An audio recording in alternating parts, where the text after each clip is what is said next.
যুবভারতীতে আজকে tight security, আঁটো নিরাপত্তা, তার মধ্যে প্রচুর পুলিশ গ্যালারিতে, তার মধ্যে আরও একবার আইএসএল ফাইনালে মোহনবাগান দল। রৌনক, এই সমস্ত কিছু দেখে তোমার কাছে কি অস্ত্রপস্ত্র নিয়ে এসছো? তুমি তো প্রেসের লোক, তোমার ব্যাগটা হয়তো সেরকমভাবে চেক টেক হয়নি, কি অস্ত্রপস্ত্র কিছু নিয়ে এসছো নাকি? আরে বাবা, অবশ্যই এনেছি। আমাদের ব্যাগ চেক হয় না বলে আমার কাছে বেশ কয়েকটা অস্ত্র। প্রথম অস্ত্র আমার মোবাইলটা, কেউ কিছু করতে এলে মোবাইলে রেকর্ড করে নেবো। আরও একখানা অস্ত্র আছে যেটা আমার, এই যে এক্সট্রাইমের বুমটা, এটা আমার কিন্তু বড় অস্ত্র, ঠিক আছে। আরও কিছু অস্ত্র রয়েছে। বন্দুক টন্দুক নেই তো? না বাবা, তুমি কি আমার জেলে টেলে দেবে নাকি? এই এখন একটা আইএসএল এর কার্ড আছে যেটা দিয়ে ঢুকেছি, এই হচ্ছে বুম যেটা দিয়ে আমি রেকর্ড করছি, আর এই হচ্ছে মোবাইল যেটা রেকর্ড হচ্ছে। এই আমার অস্ত্র।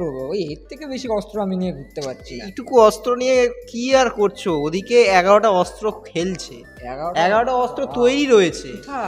11টা মানে AK-47, জানো তো? AK-47 থেকেও দামি 11টা অস্ত্র রয়েছে।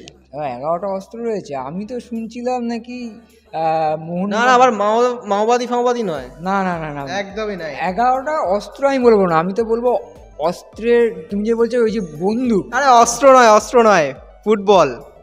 আর ওই যে বলছো অস্ত্র, AK-47 বা যে কোনো বন্দুক হোক, এই 11টা হচ্ছে গুলি। একেবারে একটা করে গুলি বিদ্ধ হচ্ছিল আজকে। আর অস্ত্র একটাই অস্ত্র, মোহনবাগানের একটাই অস্ত্র, সেটা হচ্ছে ফুটবল। ফুটবল ছাড়া মোহনবাগানের আর কোনো অস্ত্র নেই, আর কোনো সরঞ্জাম নেই, এবং এই ফুটবলটা দিয়েই মোহনবাগান আরও একবার আইএসএল ফাইনালে এবং শিল্ড জয়ের ফাইনালে। কাট, আপনি কেটে বলুন নেক্সট কবে পাবো আমাদের চ্যাম্পিয়ন?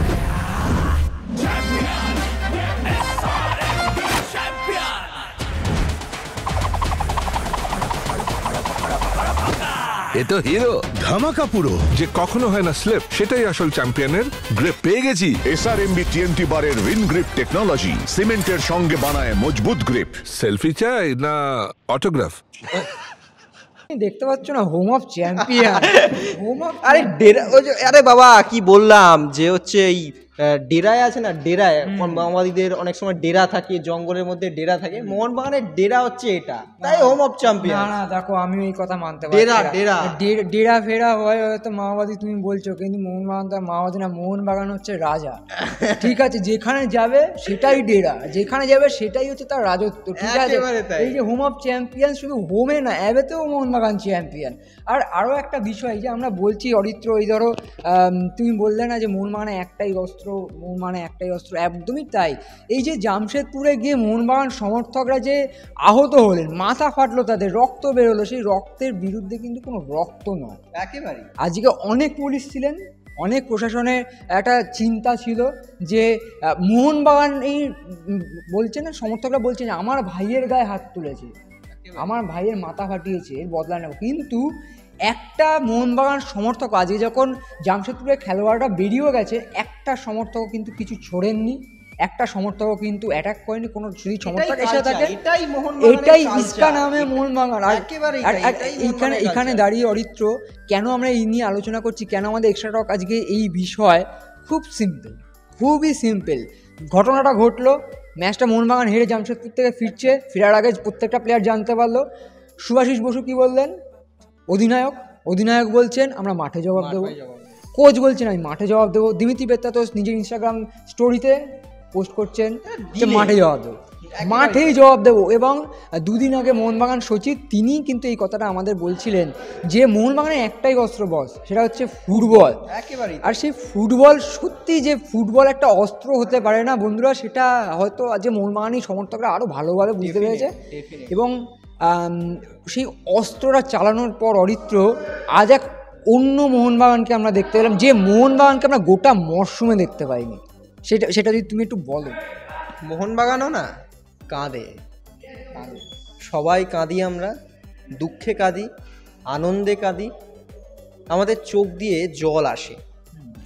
আপনারা 70, 80, 90 দশকের সিনেমা দেখেছেন, সেই সিনেমা হলে গিয়ে দেখেছেন। একটা সিনেমায় কি থাকে? ভরপুর অ্যাকশন থাকে, হাসি ঠাট্টা থাকে, কমেডি থাকে, আবার আবেগও থাকে। আর যখন সিনেমাটা শেষ হয়, অনেক সময় বোধহয় শেষ হয়েও শেষ হয় না, ওই যেটাকে বলে শেষ হয়েও হইল না শেষ। আমরা আবেগে চোখটা মুছে হল থেকে বেরোই। সিনেমার নাম বলতে হবে? সিনেমাই তো দেখলেন যুবভারতীতে বসে।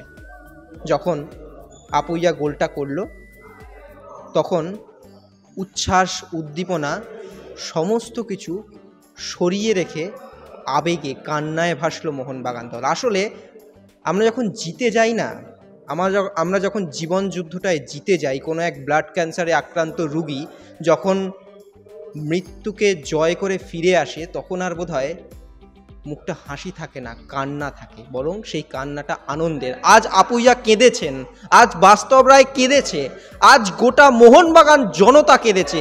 গ্যালারিতে সেই উত্তেজনা উন্মাদনার মধ্যেও হাজার হাজার মোহনবাগান সমর্থকের চোখে সেই চোখের জলটা রয়েছে।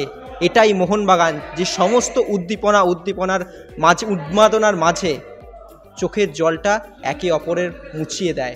আজ সেই দিন, আজ সেই আনন্দের দিন, সেই আবেগের দিন। একদমই তাই।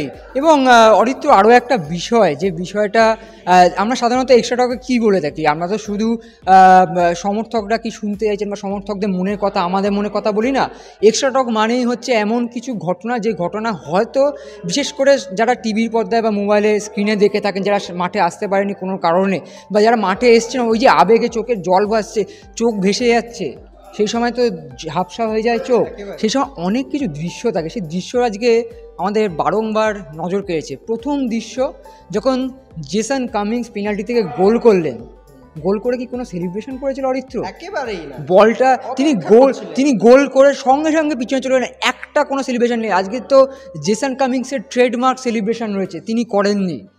বাগানের কোনো খেলোয়াড় করেননি প্রথম গোলের পর, কারণ তারা জানতো সবে সমতায় ফিরেছি, কারণ তারা জানতো ওই যে রক্তক্ষরণটা হয়েছে, সেই রক্তক্ষরণের দামটা এখনও আমরা দিতে পারিনি।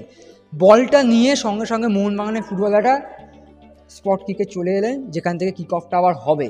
এটা ছিল প্রথম দৃশ্য। কাট টু, একদম যখন শেষ মুহূর্তে খেলা চলছে, শেষ মিনিটে খেলা চলছে, সমর্থক থেকে শুরু করে সাংবাদিক থেকে শুরু করে সকলে মনে করছেন আজকের ম্যাচটা এক্সট্রা টাইমেই যাবে, পেনাল্টি শুট আউটে যেতে পারে। তখন আপুইয়া যে বিশ্বমানের গোলটা করলেন, তারপর তুমি সামনে থেকে কি দেখেছো? যে আপুইয়া কাঁদছেন, বাস্তব রায় কাঁদছেন, মোহনবাগানের ফুটবলারদের চোখে জল, আবেগে ভাসছেন। আমি আরেকটা দৃশ্য দেখলাম, যে দৃশ্য আমি সত্যিই দেখিনি। আমি জানি না, আমি মোবাইলে দুটো ছবি তুলে রেখেছি, কারণ ভিডিও তো আমরা করতে পারি না। যে দৃশ্যটা দেখেছি না অরিত্র, আমি অবাক। আমি দেখছি হোসে মলিনা, যে হোসে মলিনা এত শান্ত স্বভাবের, যে শিল্ড জেতার পরেও খুব সীমিত সেলিব্রেশন করেছেন, সেই হোসে মলিনা নিজের ওই যে লক্ষণ রেখা টোপকে সোজা চলে গেছেন আপুইয়ার কাছে, যে সেলিব্রেশন করেছেন, যে অ্যাগ্রেশন দেখিয়েছেন, এই মলিনাকে আমরা দেখিনি। এই মলিনাকে আমরা কোনোদিন দেখতেও পাবো না, কারণ ম্যাচ জেতা আলাদা, ট্রফি জেতা আলাদা, আর নিজের ভাইয়ের রক্তক্ষরণের দামটা নেওয়া আর বুঝিয়ে দেওয়া এটা মোহনবাগান। এই মোহনবাগানের একটা ছোট্ট অংশেও যদি আঘাত লাগে না, সবাই ঝাঁপিয়ে পড়ে।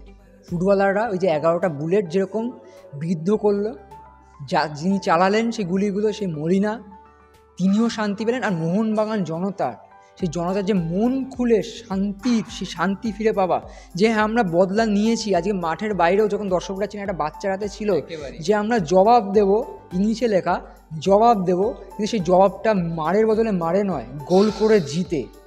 আর মলিনার ওইটা দেখে আমাদের মানে দর্শক বন্ধুরা, এই ঘটনা জানার পর আমার মনে হয় তাদেরও চোখের কোণে জল দেখবে। একেবারেই তাই। পথের দাবি পথেই লেখা, পথেই দেখা হবে। বন্ধু তোমার স্বপ্ন বাঁচুক আগামীর বিপ্লবে। আর আমরা বলি মোহনবাগানের স্বপ্ন বাঁচুক 12ই এপ্রিল রাতে। ধন্যবাদ। Extra time.